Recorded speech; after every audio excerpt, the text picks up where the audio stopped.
Prêmio Imbecil Coletivo 1995. Sendo autor de um livro intitulado O Imbecil Coletivo.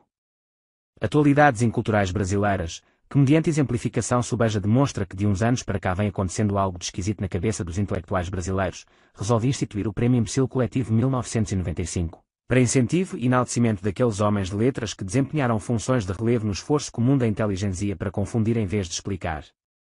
O título do livro e do prêmio é uma alusão ao intelectual coletivo de Antônio Gramsci e, mais genericamente, a todas as formas de discurso coletivo que dispensam o exercício penoso da inteligência individual. Para maior clareza, defino, como está no livro, o imbecil coletivo não é apenas a soma de um certo número de imbecis individuais. É, ao contrário, uma coletividade de pessoas de inteligência normal ou mesmo superior, que se reúnem com a finalidade precípua de imbecilizar-se umas às outras e obtêm nisto um razoável sucesso.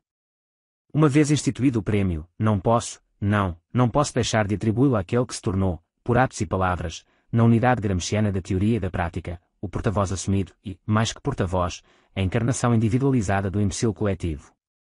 Não sou eu, na verdade, não sou eu quem confere esse título à pessoa do professor Leandro Condor, é ele mesmo.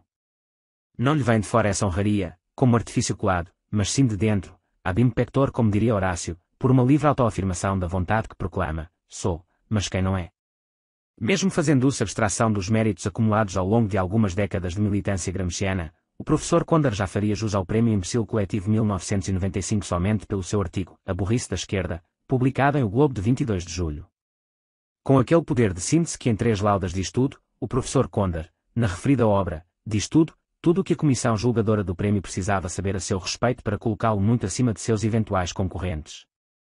Em primeiro lugar, respondendo ao Presidente da República, que qualificou a esquerda de burra, ele diz que não há critérios confiáveis de aferição de burrice e inteligência, cuja avaliação é sempre condicionada por nossa cultura em particular, não lhe ocorrendo que todo julgamento de burrice se refere precisamente à dificuldade que certas pessoas têm de assimilar os dados da sua cultura em particular, e não de uma outra qualquer, o que torna a alegação de relativismo cultural perfeitamente inócua. Por exemplo, índio burro é o que não consegue aprender a cultura indígena, alemão burro é o que não consegue aprender alemão, intelectual brasileiro burro é, bem, deixa para lá. Após ter relativizado por igual a inteligência e a burrice, ele atribui a esta última uma certa primazia metafísica, ao afirmar que ela tem algo de misterioso, de incomensurável, motivo pelo qual devemos abordá-la com certa humildade, atributos que, faltantes à inteligência, nos dispensam de aproximar-nos dela com similar unção e temor sacro. Cada um, afinal, projeta no mistério divino as qualidades imanentes à sua própria alma.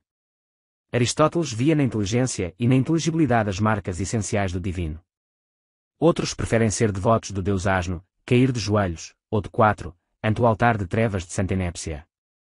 Em terceiro, o professor Condor diz que os movimentos coletivos estão acima de todo julgamento humano de inteligência e burrice, verdade e erro, razão e razão. O que importa é reconhecer a sua força. Voi lá. O coice do Deus asno é, de fato, mais potente que os argumentos da nossa vã inteligência. Como demonstrou o eminente matemático, professor J. Goebbels, a veracidade da prova é função do número de vozes que repetem a mesma asneira.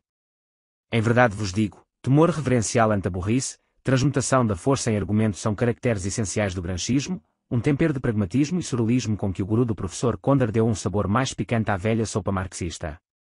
Em quarto lugar, ele atribui a Antônio Gramsci a lição de que não devemos só contestar os pontos fracos do argumento adversário mas também absorver seus pontos fortes, um ensinamento que já se encontrava nas instituições oratórias de Quintiliano, século I da era cristã, e, antes dele, na retórica de Cícero.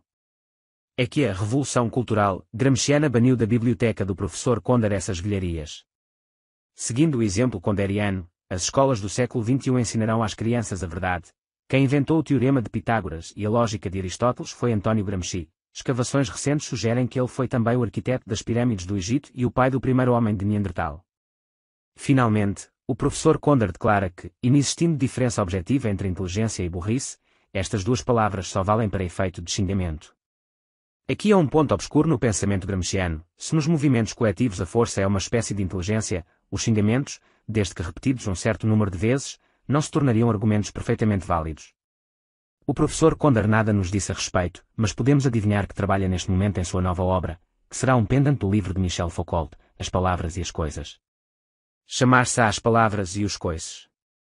Nela se demonstrará, com abundância de coices, a absoluta inocuidade de todos os argumentos, e se provará que, proferido coletivamente e com força, um xingamento vale muitos silogismos, exceto quando dirigido contra a própria coletividade xingante. Uma amostra de aplicação inteligente, no sentido conderiano, dessa teoria é dada no mesmo artigo, onde os neoliberais em geral são catalogados na extrema-direita, o que no mapeamento puramente racional teorético das direções ideológicas nos deixaria sem uma região onde situar, por exemplo, o professor Plínio Correia de Oliveira, mas, para efeito de xingamento, funciona perfeitamente bem e vale por mil evidências apodíticas, já que vem sendo repetido coletivamente pela esquerda. Vai para o trono ou não vai? Post-scriptum. O imbecil coletivo não termina aqui, ele é imortal e sem limites. Só o que termina é esta versão comentada de uns quantos pensamentos seus, pobre e sumária imagem de um ser sobrante a toda a humana concepção.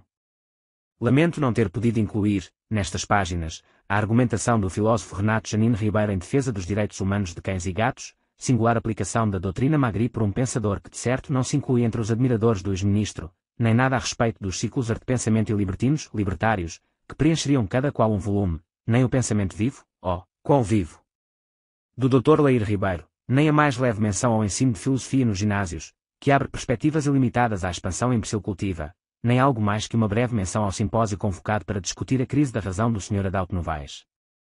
Tantos, mas tantos belos episódios ficaram de fora, que o meu buquê de imbecilidades seletas empalidece e murcha a visão da sua própria insignificância. É que a tarefa era superior às minhas forças, e o espírito de Stanislau, convocado em sessão de macumba para me auxiliar, declinou do convite sob a alegação de preferir o gozo beatífico do esquecimento, negado a nós outros, viventes deste baixo mundo. Comerciantes interesseiros sugeriram-me imbecis coletivos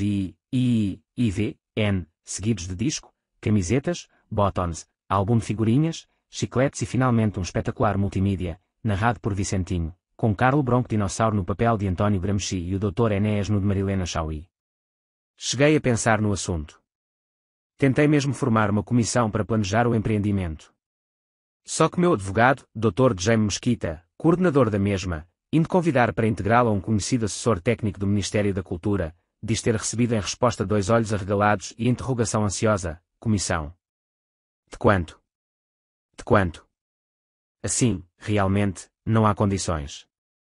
Minha antologia do imbecil coletivo fica portanto por aqui mesmo, com votos de pronto restabelecimento e feliz convalescença a todos os queridos leitores.